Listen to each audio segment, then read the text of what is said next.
to one and all present here. This is our Pavni. And this is our Shruti. Today we both are standing in front of you to deliver a debate on the topic. The younger generation is rash and disobedient. I am in the favor of the motion. And I am in the against of the motion.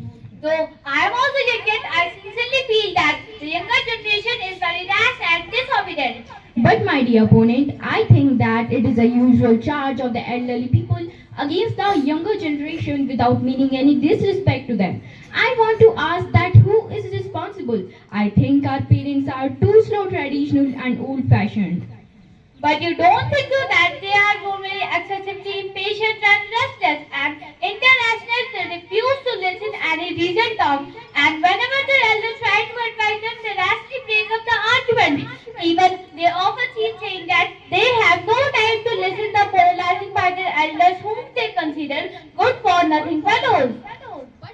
But Pavni, it is so because they want to impose their own lifestyle on us and they come with an unending list of don't. Don't watch TV, don't wear jeans, don't play western music and many more.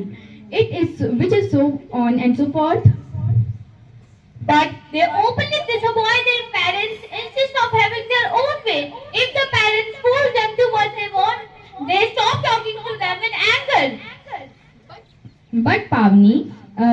But Pavni, don't you think that they criticize our lifestyle and when sometime we explain our case to them, even logically they refuse to listen and shout at us?